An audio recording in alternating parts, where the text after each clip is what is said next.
እንደምን አደራችሁ? ደህና ከርማችኋል? እግዚአብሔርን ስለዚህ ጊዜ አመሰግናለሁ። እንግዲህ አዲስ አይደለሁኝም፣ ራሴን ማስተዋወቅ ያለብኝ አይመስለኝም።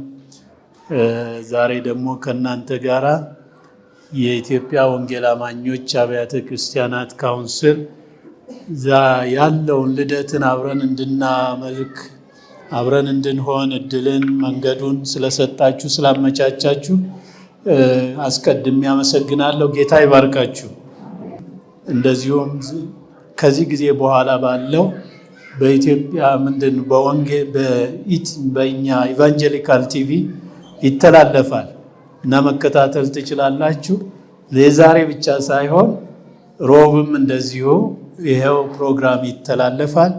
እግዚአብሔር አንድ ነገር ያደርጋል ብዬ አምናለሁ እና ከሁሉ በማስቀደም ግን በኢትዮጵያ ወንጌል አማኞች አብያተ ክርስቲያናት ካውንስል ስም ሁላችንንም እግዚአብሔር በሰላም በጤና ጠብቆ እንኳን አደረሰን፣ እንኳን አደረሳችሁ። ክብር ለእግዚአብሔር ይሁን። እግዚአብሔር ካልጠበቀ እረኛ ካልሆነ ከቀን ወደ ቀን መሸጋገር አይቻልም። እግዚአብሔር ጠብቆ እዚህ አድርሶናል። የተባረከ ይሁን። እግዚአብሔር ይባረክ። ድንቅ አምላክ ነው፣ ስሙ ይባረክ። እና ስለዚህ ዛሬ አብረን ነው የምናመልከው። ይሄ ጊዜ የአምልኮ ጊዜ ነው።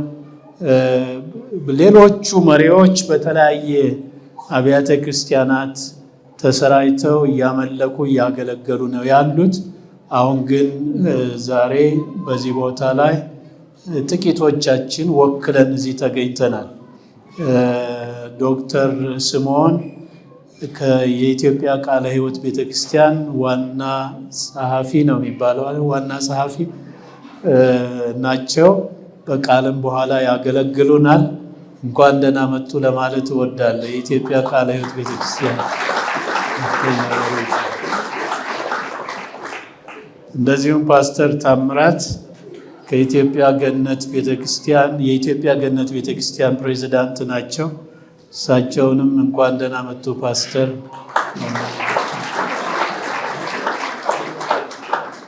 ከዚያም በመቀጠል ከጽህፈት ቤታችን ቀደም ብሎ እዚህ የተናገረው ወንድሜ ፓስተር ዶክተር ጌትነት፣ እሱም እንደዚሁ የጽህፈት ቤት ኃላፊ ነው። በዚያ እያገለገልን ነው አብረን ያለ ነው። እሱንም ቅድም አስተዋውቆኝ ነው የወረደ። እኔም ደግሞ እንኳን ደህና መጣህ ልበለው።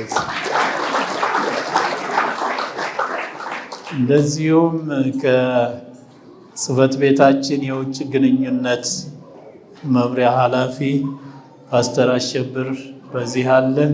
ፓስተር አሸብር እንኳን ደህና መጡ። ሌሎቻችሁ እንግዲህ የተለያየ ቦታ አሉ። እንዲሁ ለመወከል ያህል ነው እዚህ የተገኘ ነው። በጣም ደስ ብሎናል። እግዚአብሔርንም እናመሰግናለን።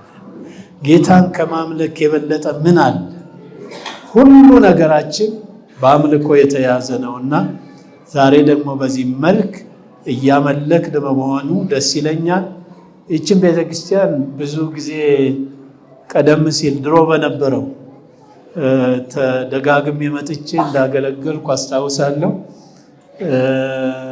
አንድ ጊዜ ደግሞ ቅድም ቄስ ጽጌ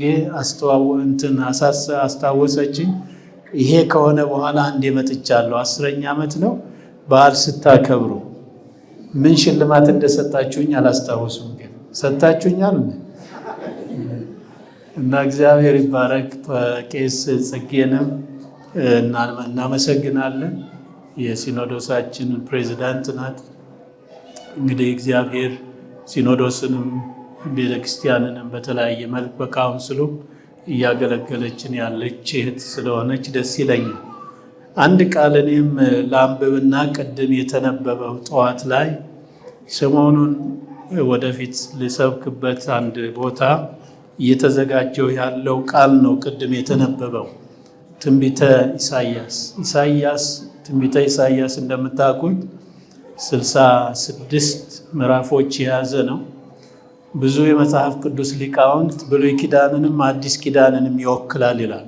ከምዕራፍ 1 እስከ ምዕራፍ 39 ድረስ እግዚአብሔር ስለ እስራኤል ስለ ይሁዳ ኃጢአት በደል ሕግን በተመለከተ ከሕግ ጋር በተያያዘ ይናገራል እና ከ1 እስከ 39 ምዕራፍ።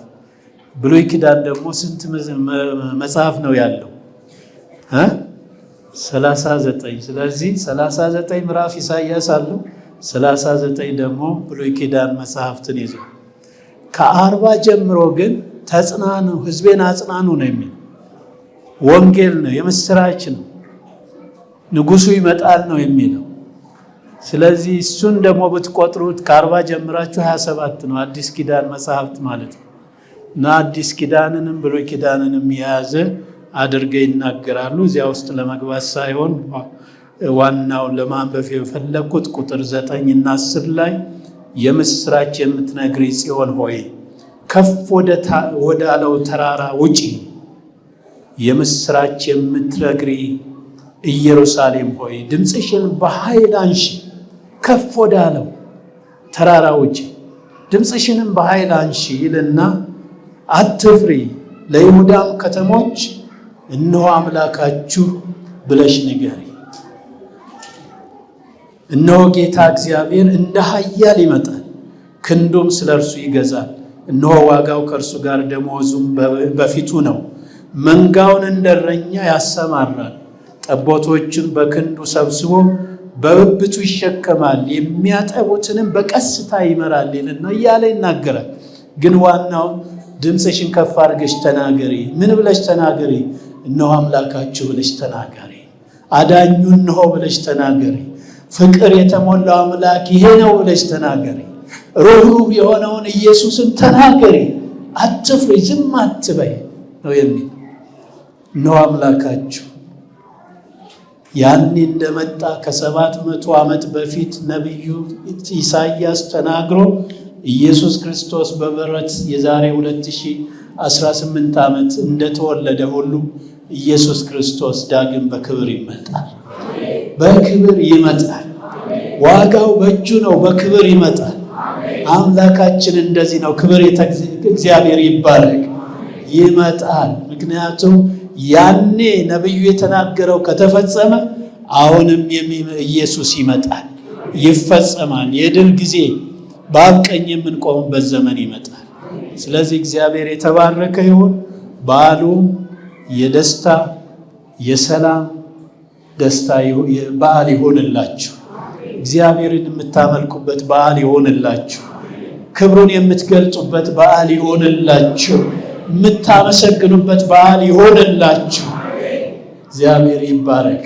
ስለዚህ ይህንን በመልእክት የሰላምታ በኢትዮጵያ ወንጌል አማኞች አብያተ ክርስቲያናት ፕሬዚዳንትም ስም ዶክተር ጣሰው ገብሬ ዛሬ መገኘት አልቻሉም። በሳቸውም ስም ይህንኑ ሰላምታ እንድትቀበሉ በታላቅ አክብሮት ጠይቃለሁ። እግዚአብሔር ይባርካችሁ። ተባረኩ።